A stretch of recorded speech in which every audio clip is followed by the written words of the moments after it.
So, hello and welcome to Riga Business School Bottom Line Studio podcast, where we interview Riga Business School alumni and try to extract from them their professional experience and learnings.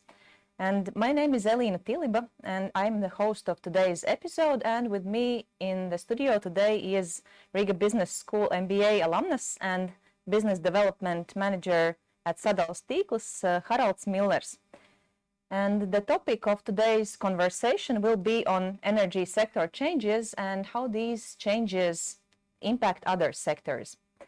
But before we go in today's topic, I would like you to introduce yourself a little bit to our viewers and listeners and maybe share about your professional journey, how it started, how did you get where you are today. So the floor is yours. Okay. Hi, Elina. Hi, everyone. Thank you for having me.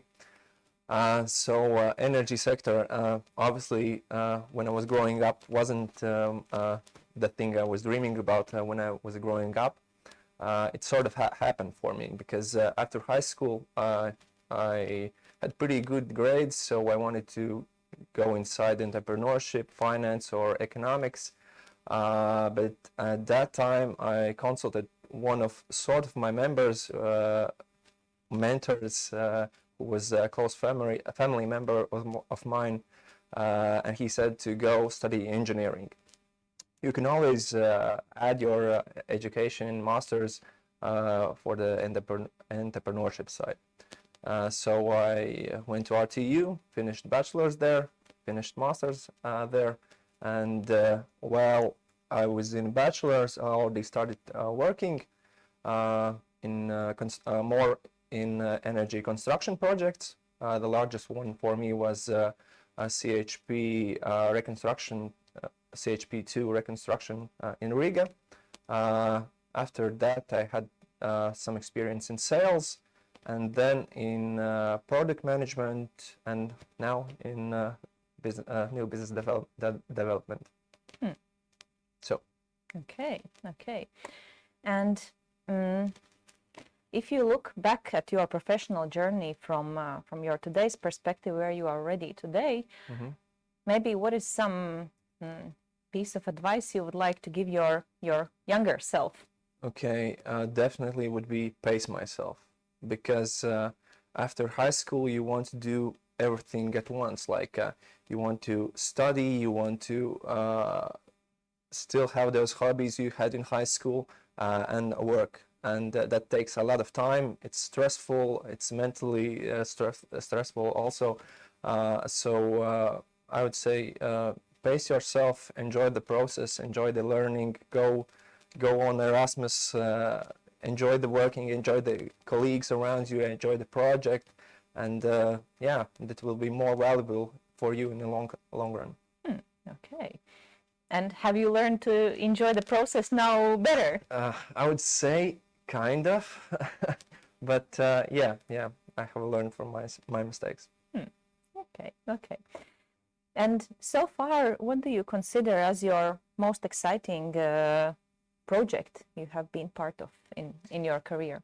Okay, I have worked on many quite large projects, I think, and important ones, but I would say that the experience I'm most grateful about is the one I have received in the last 3 years because of the energy crisis, and I was managing a quite important product, which is electricity and natural gas for household segment. And that experience in that short time, I think, is quite valuable, and probably I wouldn't receive such a experience in the whole lifespan of my working career if there wasn't for such a situation. Okay.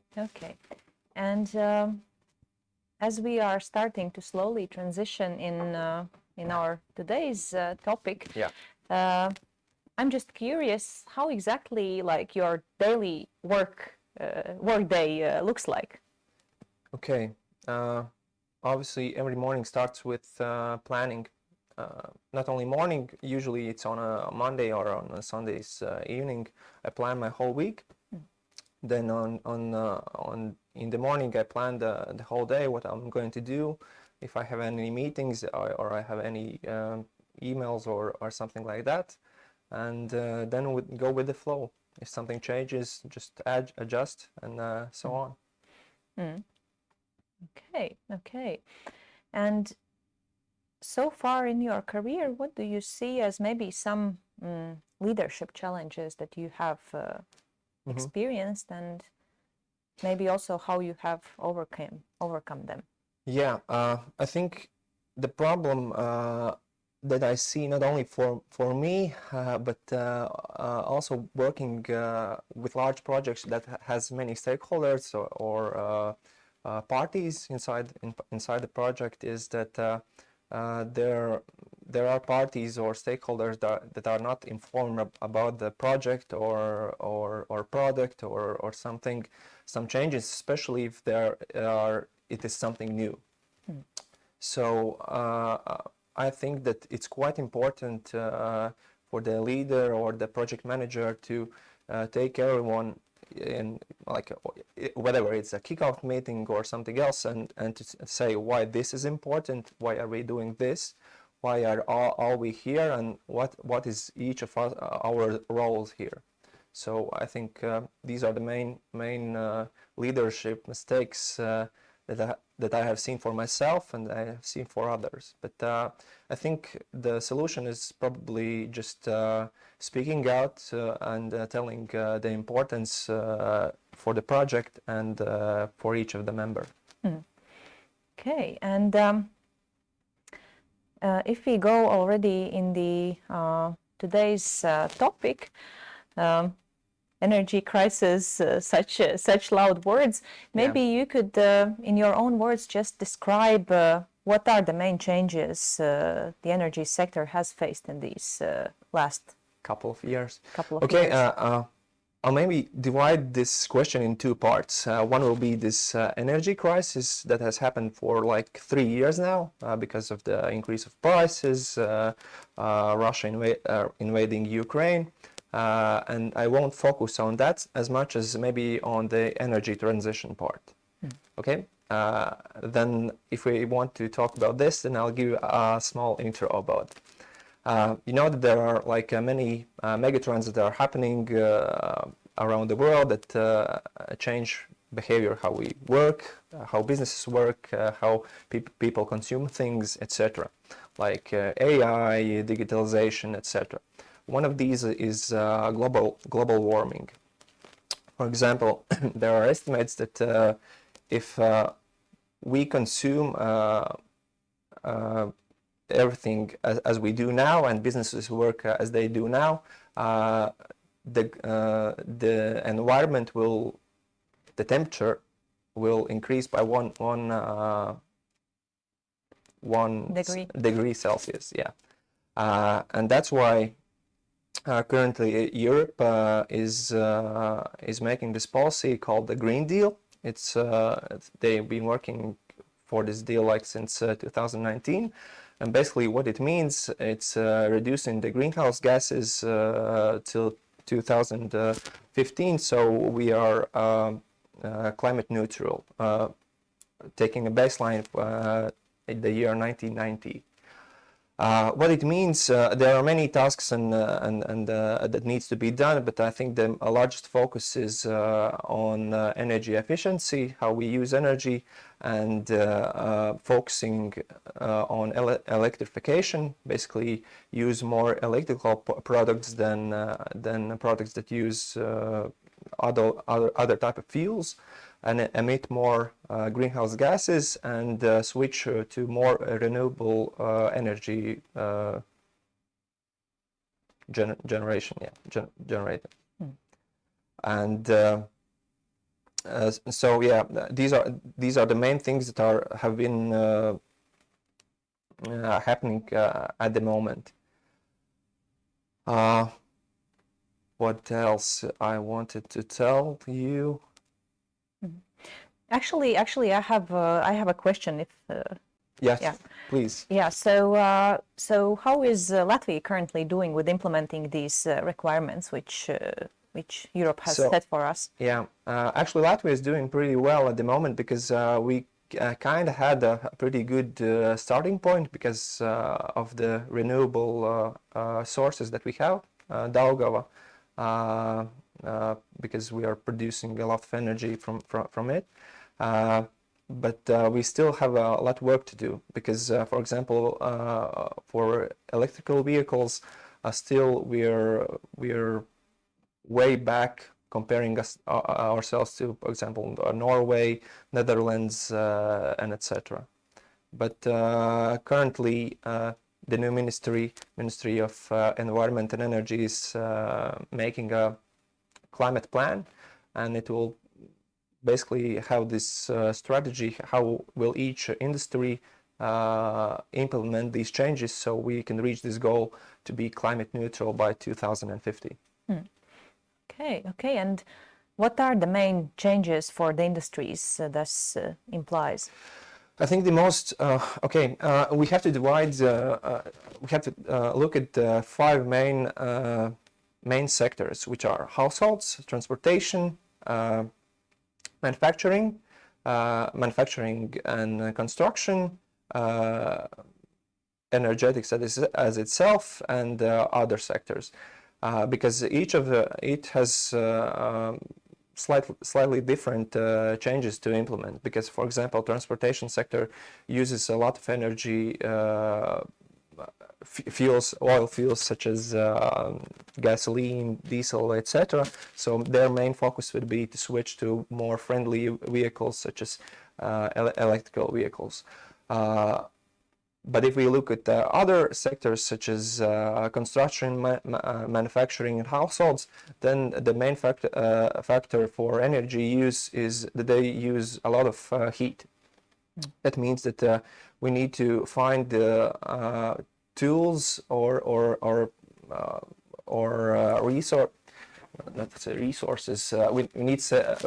We need to produce heat with more sustainable from more sustainable sources. For example, that's why I mentioned electrification. For example, if we heat our household with firewood, then it would probably would be wisely to switch to heat pumps to use electricity. Obviously, it's a costly process, but I think there would be enhanced some EU these grants, etc. So. Okay.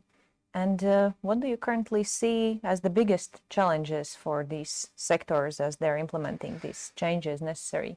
Well, I think if we look at the long run, the target is 2050. Probably we will have new technologies.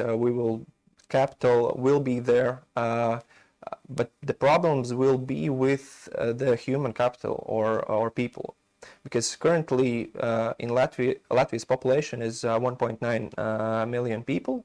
The estimates for 2030 is I think 1.7 million people, and for 2050 it's only 1.3. So the population is not only decreasing, but they're also getting older. Another factor is that less and less young people are studying science, technology, engineering, and mathematics, which are most commonly used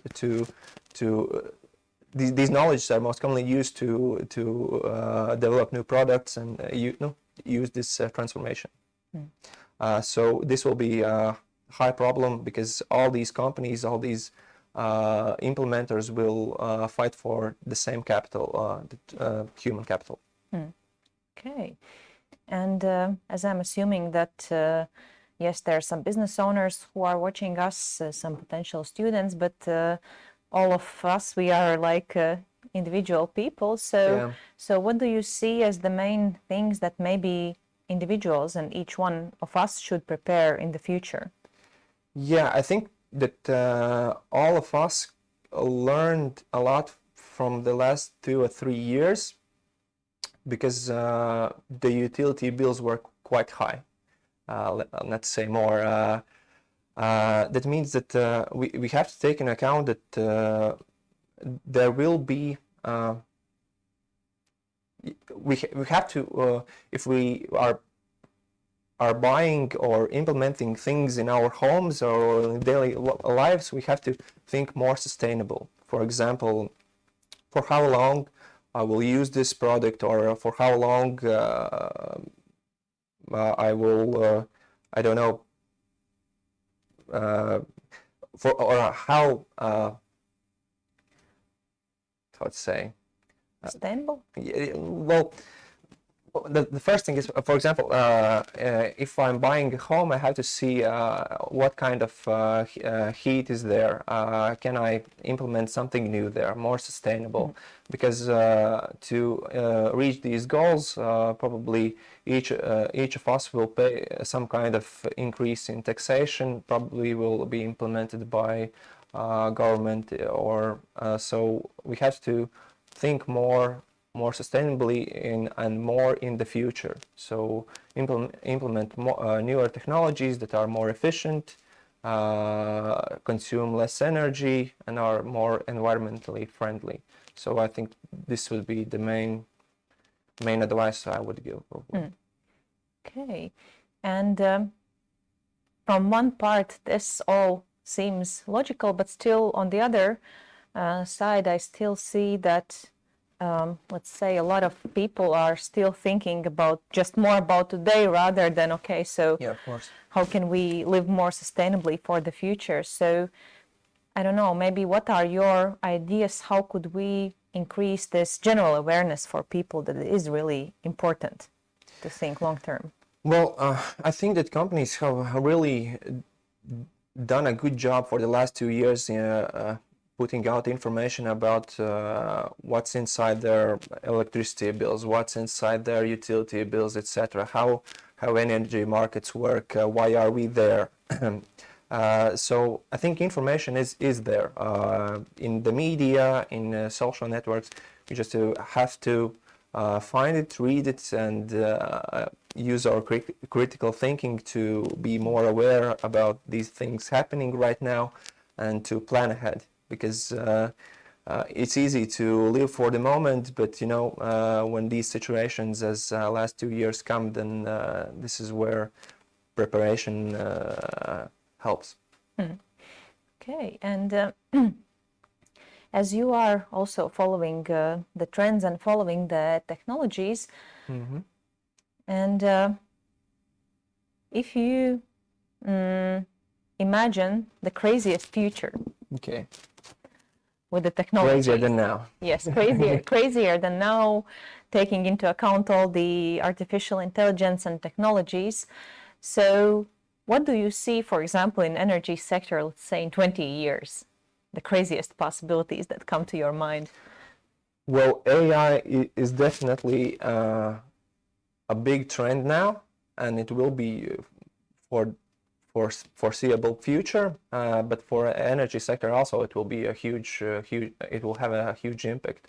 I don't know about 20 years, but I probably see that where AI comes in place is the efficiency, how we use how efficiently we use for example our energy resources, at what time we do it. For example, when the electricity prices are low, we charge our electrical vehicles, do it more efficiently. For example, heating our home when the prices are low, or then combining them with solar panels, etc. Having these more solutions come together in using some kind of tool made from AI, I would say. Okay. And can you share maybe some very practical things you yourself are doing on your daily basis, or maybe some very also practical examples? Okay, let's start with you. Maybe you, what exactly you are doing, and maybe what you know some successful other people successfully are using, what technologies. Currently for energy transition? Yes. Well, I'm not the best example, but if we talk about the companies that are good examples, they are really focusing on energy efficiency. They are applying newer technologies for remotely working with their resources, and also implementing the newer technologies for producing electricity, like solar panels, buying or even building themselves plants. So these are the main trends I see that companies do. Okay. They're more or less thinking sustainably for foreseeable future, because it's also not only they benefited from financially, but also people see that, okay, they are environmentally friendly. It's a factor for me, so I'll probably buy products more from them than from their competitors that aren't doing so well. Okay, so before we close this topic, is there anything else important that you would like to share? About energy, just I would say just to read news, be aware about the things that are happening in the world, and just use the information that is from reliable sources, so you can plan ahead. Okay. Actually, you mentioned an important thing. So, how can we actually know if a source is reliable? Because I know a lot of cases where people are actually, consuming not the best sources and the best information, not specifically in this sector, but I guess that's an issue here as well. Yeah, probably Facebook wouldn't be the best place to search for advices, but mostly the largest companies in energy sector put on information that is happening there. For example, I know that Latvenergo is each week is putting on a small video about what is happening in energy markets. Where is it moving, where it will be in a year or two, and updating the information for example each week. So each of the largest energy companies are giving out the information, so start there, and I think it will be enough. Okay, so as we are coming slowly to the closure of today's episode, let's explore a little bit your relation with the Riga Business School. Okay. So, if you look back at your studies, so what is that what you enjoy the most? Well, there are several things. I think the most thing I enjoyed the most was the networking. Because usually when we come to university or want to take an MBA degree, we think, okay, knowledge one, the degree is quite cool also, but we don't take into account that there's also a lot of people that want the same thing, and the networking is the best added value to the degree that you can have here. Because after graduation you have this diverse understanding of other industries, obviously not in depth, but what is happening in each company, who is working where, what kind of problems each has. So these are discussed basically in case studies here. I think that's quite good benefit adding to the degree. Okay, and if you look at the learning subjects, maybe share which were your favorite subjects, and also maybe if you are using some of the knowledge that you gained also in your career currently? Yeah, I think one of the most interesting subjects was Eglītes course, Power and Influence. I don't know, do you have it? Mm-hmm. Okay, because it gives you a lot of information about how to work with subordinates, how to work with peers, who wants what takes them. So basically, you know how to approach them, how to ask the right questions. If there's a problem and you see, okay, maybe that's not the problem, to ask some questions, to look from a different angle, to a perspective. And of course, yeah, this is why I took quite many books from that course for extra reading. So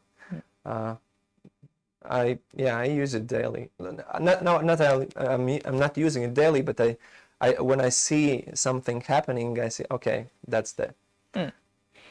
Okay, so basically that gave you more understanding of day-to-day office things that are happening. It's soft skills, but these are they are really important for a daily work life. Okay, and if somebody maybe currently listening or watching us is thinking of studying here at RBS, what would you say, or what would you suggest them?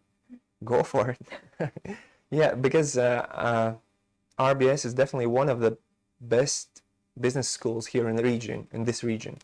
I think the advantages are many, not only the degree, the best professors, because they are also professionals in their own field. Obviously the networking, because people that are interested in this degree are also kind of high achievers and want to receive more, so you get these valuable networking experiences.